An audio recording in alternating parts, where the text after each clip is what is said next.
Ladies and gentlemen, let me ask you a question. Are you ready to hear questions? That's the best we got. Are you ready to go below the surface, behind?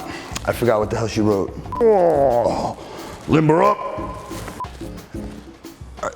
Really bad.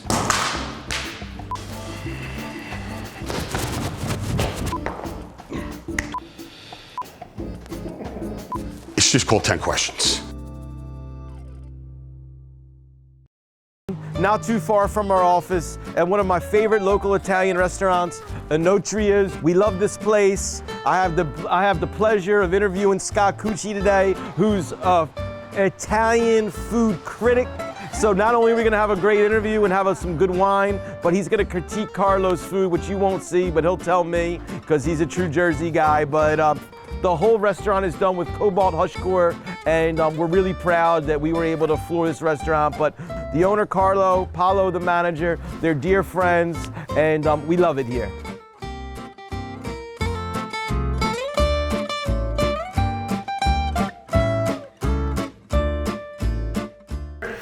All right, everyone, welcome to the second episode of 10 Questions with a Spartan.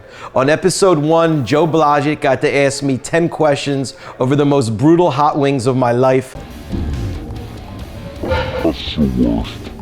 I feel like my stomach is still recovering from it. The 10th question is, what Spartan do you want to interview next? I picked the one, the only, the legendary Scott Cucci. Welcome, Scott.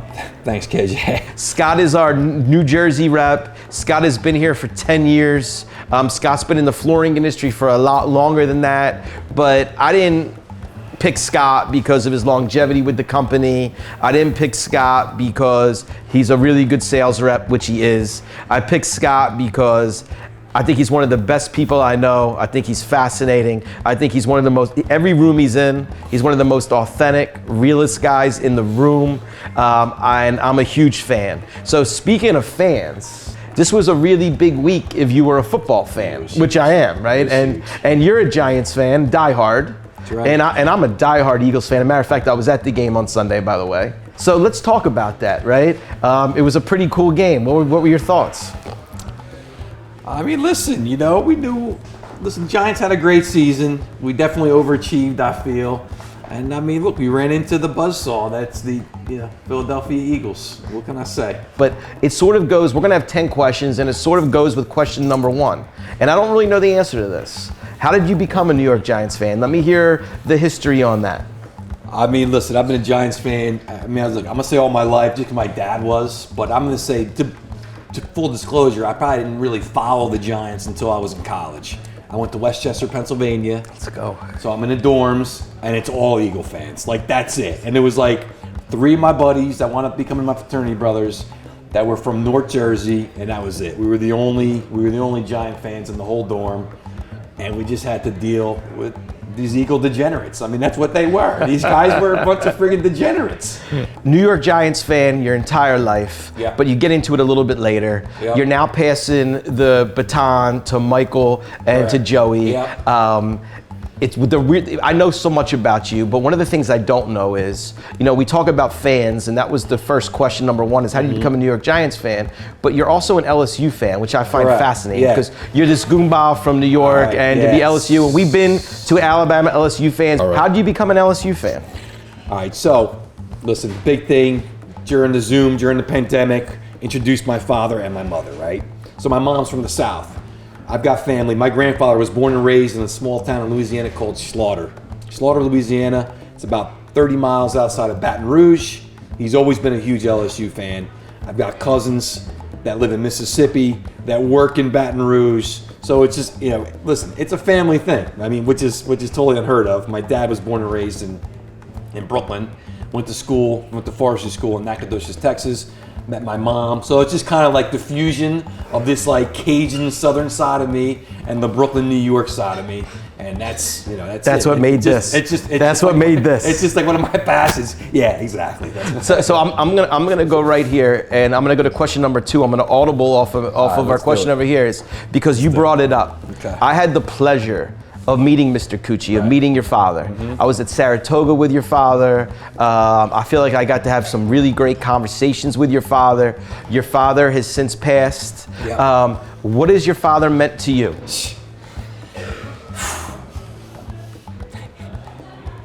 I mean, dude, listen, he's everything. You know, he was everything. Just of like who I am. That's really it. Right. So. But I listen, speaking from someone that only, I'm sorry, And right? Listen, that one got me good. Listen, I'm sorry, we got you early. I'm tearing up, No, you're so, tearing I mean, up. So like, listen, so I mean, like, here's a synopsis of my dad. My dad lived, listen, everything he did was passionate, right? This bottle of wine is the best effing bottle of wine I've had. KJ, this is amazing. Like, where did this come from, right? This is the way he is. He passionately told his passionate stories, right? So the things he was passionate about, he passionately told. He didn't just say, I like it, right? It's the greatest thing in the world, right? That's just the way he was, everything. He'd go to your house for dinner, he'd beg for that recipe for that meal. Now listen, he might not have ever cooked that meal himself, but he made such a big deal, and that's what people just always remember about my dad, right? Just, he loved everything. So I'm gonna leave it with this, and I'm just gonna end it. I'm gonna end this part about your father. Yeah. I'm not good at a lot of things, but I think I'm a pretty good read on people. Yeah. And I got to spend a weekend with your dad at the racetrack at Saratoga, at John's bar, the whole nine. And I'll tell you, man, you could see why he was just a super special guy. So you were lucky to have him as long as you did. 100% I know he's blessed. looking down on you right now, and he's Blessed. super proud. Yeah. Not just of the business person you are, but really of the person you are, of the father you are. So rest in peace, Mr. Cucci. Thanks, man. Cheers to that. You're a long time dead. That was just saying. We're gonna do that Now we're gonna bring this back down. Like, well, listen, we don't want the audience crying the whole time watching this, right? Scott Cucci has to pick his favorite meal. This is it, right? I don't want to say your last meal because I hate that. Yeah. But just your favorite meal. Start with an appetizer, give me an entree, and then finish with a dessert. And what are you drinking during the meal? All right. So, I mean, look, and a lot of people make fun of me about this. Like, one of my favorite go-to places. And listen, like, being Italian, people are like, that's not really Italian. That's not really authentic. I mean, really, one of my favorite meals to do, and I look forward to it, maybe 2-3 times a year. I'll make a trip down to AC or go up to the city. It's Carmine's, right? Everyone knows knows a Carmine's. Even though it's a chain per se, it's just, I love the atmosphere. It's awesome, right? So, listen, you get there. I mean, like, typically we go to AC, it's got like a huge line. So I don't mind just sitting at the bar and just eating at the bar. So what are you getting? Great. What's your appetizer? All right, so appetizers, typically the calamar. Done. For sure, right? What's your entree? Done. Entree, always porterhouse. Ooh, money. With angel hair, garlic, and oil. Ooh, like that is simplicity. That's the best. Now listen, outside of that porterhouse, if I just go to an Italian place like this, I'm gonna get some kind of like, just like a chicken francais or something like that, right? I'm not big on getting the stuff that I can make myself. Like, I make manigot, I make lasagna, I do a couple other things. I typically don't do chicken well when I'm cooking chicken on my own. All right. Now I've done my own francais. Listen, I got it. We get the point. Right? Dessert. I mean, dessert. Whatever. You didn't get a body like that from not eating dessert. I mean, I know you're stealth, but what's dessert? Whatever they're special. Listen, whatever they're known for. Tiramisu? I mean, is it a chocolate brownie sundae? Is it a cheesecake? More of a cheesecake type of thing. But listen, always, no matter what that dessert is, we're always doing sambuca. Oh. Right? Always doing a double espresso. Wow. Like, if we're gonna do a nice Italian meal, then that's what we're gonna do. And listen, the one thing about the appetizers, bread is key. You gotta have dip the really, salsa. really good bread, right? Crispy outside, nice fluffy on the inside. Like, this is shit that I'm passionate about. Like, I'm passionate about talking about food. I love it. Got it. Listen, as we get into it, I hope you're as passionate about flooring as food. I'm not sure, so we're gonna find out. All right. So we're gonna segue. This is a question not necessarily about Spartan or about your job, but just give me, at this stage, you're 51, I'm 50. Yeah. So you graduated high school in 89? Yeah. I graduated in 90. I'm from Philly, you're from Jersey, a lot of similarities. And especially, we have kids. I remember I saved your kid, by the way, at the beach house. He was drowning, and I ran out and saved. And by the the way, I'm not a great swimmer. And your kid was too. Yeah, they were both swept up. They both got stuck. Well, look at you, lifeguard moment. The only one of my life. I've gotten saved before, but that was the only one. So my question to you is, life goals at 51. What are your life goals? Yeah, so, I mean, it's kind of interesting you asked this question, right? Because, like, you turned 51, Michael's getting ready to go off to college, right? So, you know, and listen, being around my old man and my old man's buddies, like, it's easy to, like, start thinking about retirement at age 51, 52. And listen, before the sale of the company, like, you and I had this conversation. I'm asking you, how much longer are you going? How much longer, right? I'm going to ride you out. There's this, all right, that's cool. 10, 12 years, perfect, right? So I start thinking about things, right? Listen, I'm comfortable right now, right? Once I get the kids off, once my alimony stops, like, I'm all right. I could probably sell hot dogs. Like, I'm okay. But I start thinking, like, it's the beginning of the fourth quarter of my career, right? I just don't want to, like, fall back and run into, like, a prevent defense, right? Like, I'm thinking about, I'm going to start to regroup what my offensive scheme's going to be for the fourth quarter. I want to finish strong. I want to put, like, 2-3 more touchdowns down. Can I can just be that much more comfortable. Listen, at the end. Right? I hear you. The only thing I would argue with, because I see it and I have the luxury of seeing it now at Spartan, I have the luxury of seeing it Floor Decor. Yeah. At 51, you are absolutely nuts if you think you're in the fourth quarter. You just started the third quarter. Now you'll look back, and I guarantee you that when you're still working and hustling and enjoying it and loving it at 62, maybe at that point you're in the fourth quarter. You are not in the fourth quarter, in my opinion, in my humble I would say opinion. we're starting off the fourth. Listen, here it is, dude. Right? You figure I got 10 more years to go. I mean, let's face it. We all know the backside of what you got to do. But 10 years, you love your job, but you still have to deal with 10 years. You're in the third quarter. Next question. We're going to move on. Well, this is a question. However you want to edit that in, Chris. Feel free. There's no edits. There's no edits necessary. You're the realest dude in the room. Right. We're going to showcase that. Let's go. If they're making a movie on Cucci's life, what actor is playing Cooch? I mean, that's a great question. So my mom had always told me, and that was probably 30 years ago, Kevin Costner would play me. Like, that's what she said. If someone's gonna play me. I mean, I gotta be honest, I don't know. Like, I don't know. I've never thought of it. Let me ask you, let me just flip it right back around. Who would it be? You know, so I answered this in Blodgett's, and obviously, I really didn't mean it. I said Wahlberg, but that's not match. You know people who I think it is? Kevin Connolly, who plays E in Entourage. I really think that is who would play me. We're both shorter. He reminds me of me. He wasn't the actor that Vince was, but he was the manager. I'm going Kevin Connolly for me. You know who I think plays you if I had to pick? Well, if you're going to talk Entourage. No, I'm not talking Entourage. Right. You're not Turtle. Don't worry, you're not Turtle. I'd be Turtle. No. I'd be Turtle 100%. Who's Knish from Rounders? See, I don't... Dude, I've not seen Rounders. You know what, Chris, years. when you put this up, put a picture of Knish from Rounders, put it next to Cucci's face. I'll watch it between now and then. And that's a great actor, by the way. Time. And he reminds me of you. All right. Next question. This is a Spartan question. This is for all the reps out there, right? Because everyone goes through, whether you're selling furniture, carpet, fabric, flooring, I think all spec reps, and you're more than a spec rep, you handle the contractors too. Shout out to Nut. Nut never thinks we give him enough love, but shout out to Nut. When we're thinking that, you like that. But when we're thinking about what do you love about your job and what don't you like about your job? Listen, I mean, look, I love being the go-to. Like, I love someone picking up the phone and saying, I have no idea what I need here, but here's my problem, here's my situation. How often does that happen? I mean, I wish it was like 20 times more, but I mean, it happens 2-3 times a week. Like, I feel like I get some love that way. So you love being the go-to. I love being the go-to. I love being like. What don't you like about the job? Most recently, it's been just internally having to answer to why we're not like the good distributors in their area. I mean, and that's the truth. That's what we've been doing for the last year.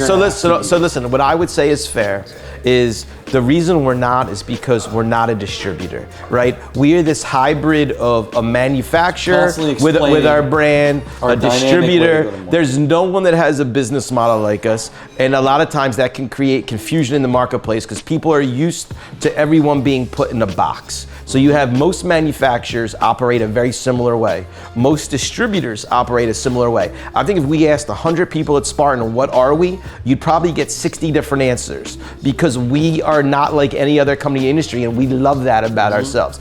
At times, Does that mean maybe for a flooring contractor we're a little bit more difficult to do business? Yeah, I don't think to a designer. I think we offer more resources. I think we might even be easier to do business. But I think for a flooring contractor, we can be frustrating at times.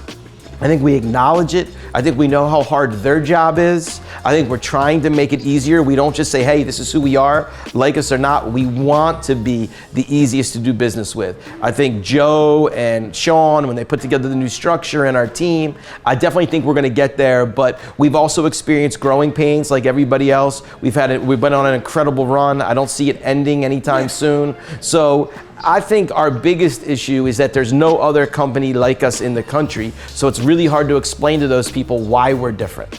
Fair? Well, listen, 100%. But that still takes away. I mean, listen, what I love and what obviously like challenges, that's the biggest one. And they'll never go away. And they'll never go away. So we're gonna, once again, we're gonna level it down easier. Next question. Favorite movie of all time? All right, now this one I thought of on the way down. I mean, listen, I honestly, growing up, Risky Business was it for me, right? I loved Risky Business. It just, you know, forget about the fact it was like probably like one of the first boob shots I saw on TV, right? Yeah. Actually, Revenge of the Nerds, that was the first one, right? Love that movie. Just, How about Porky's? yeah, again, like awesome. I mean, just senseless humor, right? Cool stuff. But that like, can't be. dude, just, But wait, obviously, none of them would let's make just- my top 100. Let's just no. But that's just that right. So that was just the old school stuff. So again, Risky Business was always it, just because like when I was growing up, I thought like entrepreneurship, like this kid was just thinking outside the box, right?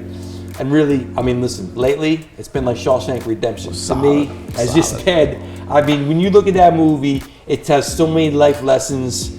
It just talks about brotherhood in a certain, you know, in obviously like an unforced kind of way. I mean, you know, unnatural kind of way. These guys are all in prison, but just whatever. I mean, just Who's the I Andy? love that Who's the movie. Andy Dufresne of Spartan Surfaces? Do we have one?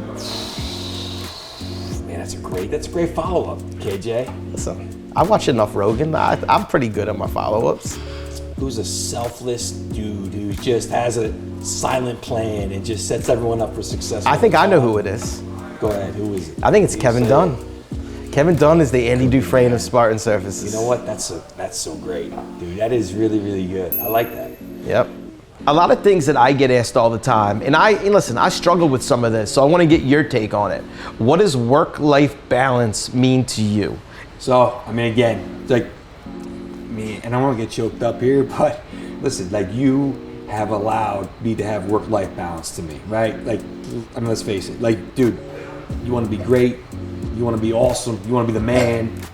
That takes sacrifice, right? Listen, the one thing I love about Spartan, and one thing I love about you, is that you appreciate the unique situation that I'm in. And listen, it's not unique because it's 50% of freaking people out there, right? They're divorced, they're co-parenting, they're doing this. Listen, what gives me passion is being a great dad, right? And to be a great dad, I mean, listen, you know, be involved in your kids for the last, 8-9 years where I had to be where I had to be and still be afforded the ability to be, effective and successful in my career and still put up numbers, still be in the top 20% of sales guys And girls.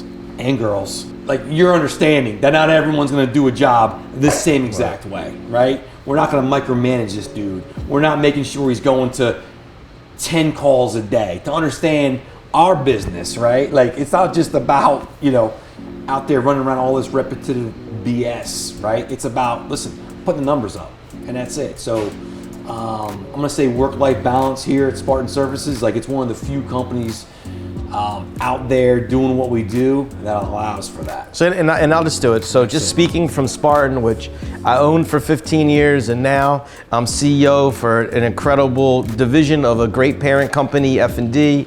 I'll tell you what it means to me is that I never understood work-life balance. I didn't have it. And I think in order for me personally, I wasn't smart enough to achieve what I wanted to achieve I couldn't have balance. So I didn't get it. But as I started to have kids and as I started to have more employees here that all were dealing with different things in life, I realized that true success isn't just what your numbers are at the end of the year. True success is that you are engaged in your family's life. True success is that you wake up, you're not just proud of how you are as an employee, but you're proud of how you are as a father, first and foremost, as a friend, as a son. So like for me, I'm warped, right? I watched an interview the other day with Magic Johnson, and you know, people think of Magic, right, as this incredible basketball player, HIV, everything he's gone through. But if you think about Magic, he won a state championship in high school coming out of Lansing. He went to Michigan State, stayed 2 years, and won a college championship. He goes to the Lakers his rookie year, and people forget that Kareem got hurt, and he played center. Right, he's a 6'9" point guard, and he played center, which he's never played before since high school, and had 42 points and beat my Sixers in the finals. Dr. J, one of my favorite athletes of all time, right? I can remember those games like it was yesterday. But then he gets diagnosed with HIV, but is as passionate about business as he is about basketball, and he creates Starbucks movie theaters in the hood. He becomes this incredible billionaire businessman while dealing with HIV, which back then people thought was a death sentence. Right. But he was so laser focused, and when they asked him why, he was like, it was just about competing and the win. And I'm not comparing myself to Magic Johnson, right? He's 6'9", I'm 5'7". On a good day, we have a lot of differences. But I'm saying that win and that level of competing, that's what drives me. But as I'm getting older and turn 50, being engaged and going to my daughter's basketball game later today, and taking my son to soccer tryouts, and going to my son's high school game, and Dylan went back to college today, and I got to stop at home real quick after a business meeting and give him a big hug and a kiss and say goodbye. They're all things that I missed more than I should have at an early age. So I think work-life balance, I used to look at as a negative, in all honesty, and now I think I look at it as a positive. Couple more questions, Cooch, and then we're gonna go eat. My next question is, and you could really help me out with this. Next week, Scott Cucci gets announced CEO of Spartan Surfaces. You're sitting in my chair today. What changes do you make? Like when you're talking to your friends, Don, who I used to work at the Kite Loft with, you're talking to other Spartan soldiers, when you're talking to them and you're saying, hey, this is what I would do, right? We all did that. I did that in my prior life. What changes do you make at Spartan Surfaces? I don't know, man. There's a lot of layers to this onion here. So, listen, like what you've done with me, I would just look internally. I would look at some of the people that have been there from the beginning, okay? And as we rapidly grow and we bring in new talent, okay? Listen, obviously, like I would look to these folks that have been with this the longest, okay? And obviously try to elevate them to and really, really be part of these changes, right? And not, again, it's about culture, right? Keeping the culture thing, and as unrealistic as it may be, I'm just saying, relying on the old people that give a shit, okay? Yeah. Like my biggest thing is, you have a lot of people in this company, KJ, that care, right? Yeah. They care. And listen, dude, they care because it's you. I mean, let's just face it. So where our deficiencies are now, I think we should bring the people that love you and love Spartan back into that fold to make those, a couple weak parts that we have that we want to be better. That's the fastest way to us continuing our rise or climb to $1 billion. I think you check a lot of boxes that, and I think you lead with culture. So here's a bonus question that I wasn't even going to ask, but I'm going to ask, and I have no idea how you're going to answer this. If you had to name one person at Spartan that is the unsung hero, the person that doesn't get the credit they deserve, the person that is a heartbeat of Spartan, that just does so much and you feel like they don't get the shine that they should, off the top of the head, who comes to mind?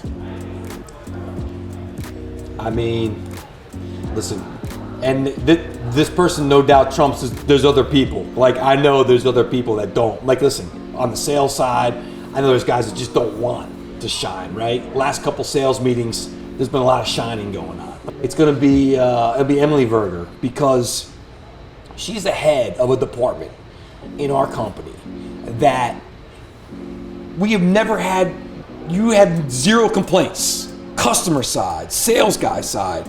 She's been there. She might have been at Forest Hill. I'm not sure if she was at Forest Hill or if she came after the fact. Because it's funny when we start talking about who ran the sample department, like, and you start throwing these names out there, it's completely nuts. But she's the head of a department that in our growth from 10 salespeople to 100 salespeople, not one person has a negative thing to say about her department at all, whatsoever. That's it. I mean, and listen, to me, she's like the heart of a Spartan from the standpoint of she loves you, she loves the company concept, she's just a worker. You know, again, that's just stuff I don't know about. Listen, no, great choice, M. We love you. Listen, I wasn't shocked that he gave that answer, but you know how we all feel about you, and we love you. And from listen, I'm not going to embarrass you right now. To go from McDonald's to where you are now, you're a true success story, not just of Spartan, but of this beautiful country we live in, and we're so proud of you. What Spartan Rep do you want to interview next with 10 questions with a Spartan, and why? All right, so, I mean, listen, I'm going to say Chuck Scalacci, because again, I'm just intrigued. I'm still to this day intrigued, and I love your guys' story, history. I mean, listen, I would love to just be Chuck, but if this was just one person, I would just say, you know, Chuck, because I mean, number one, he's an easy interview. You ask one question, he's gonna roll with it for 25 minutes.